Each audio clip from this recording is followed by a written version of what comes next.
We have talked about listening to understand the speaker's worldview. We've talked about using open-ended questions to understand how the world looks to the speaker, how they feel about how the world looks, and what they want from you. We've talked about using or observing nonverbal behaviors to understand people's emotional state. We've talked about using minimal reinforcers and embracing silence to let the other person know that you're listening respectfully and get them to kind of elaborate on things more. And the very last thing we're going to talk about is something called restatements, where you restate what the speaker just said to you. Restatements really form the backbone of restatements and open-ended questions are really the backbones of effective active listening. So a restatement is just what it sounds like. It's when you restate what the speaker has said to you. So you just take what they say and you paraphrase it. There are two main reasons for this. The first one is that it makes the speaker feel heard.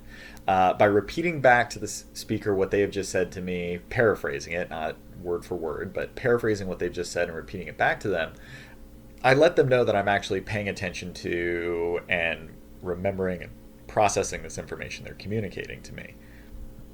The other thing that restatements do is it clarifies the speaker's point, where you're checking in to make sure that you've understood the other person correctly. We often do not understand the other person correctly. My girlfriend and I, whenever we have a disagreement, we always settle it on GChat. We find that it provides this you can't. It's less emotional. It gives you more time to think and process. So we have all of our arguments on GChat. And what's really interesting about that is you can go back and read the argument. I have realized so many times when I go back and read them, I realize that, oh my God, I was completely misinterpreting her. I was so obsessed with my own worldview that I was completely misinterpreting what she said. I wasn't listening to her, right?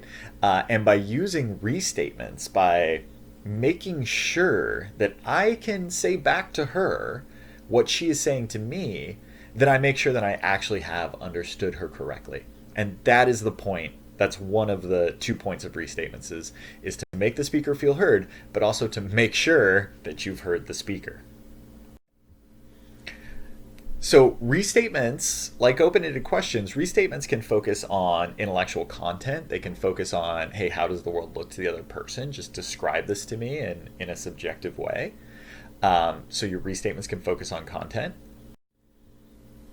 And actually, I noticed that customer service representatives start doing this. So, for example, if I look at my credit card statement and I see there's like a $50 charge that I don't recognize, and I call my bank, the customer service representative will say, "How can I help you today?"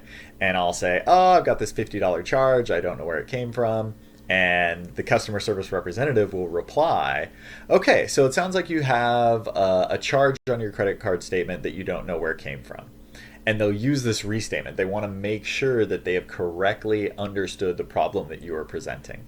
And they do this in an intellectual way, right? They don't ask emotional questions. They don't say, "Oh, so it sounds like you're really stressed out about this unknown charge." They just intellectually repeat what has just been said. However, restatements can focus on emotions as well. And you use restatements to say things like, "So you were really angry about this." And I often I'll call them restatements because I'll say it that way, even if the person hasn't explicitly said that they were angry. I'll take a guess at the emotion I think that they're communicating to me. So I'll say something like, "This really stresses you out." And then I'll give them time to clarify. So it's okay for your restatements to be kind of exploratory or to be wrong. Just be open to whatever the person has to respond. It's really just like a question. It's a cue to get the other person to talk more and to make sure that you understand correctly what they are communicating to you.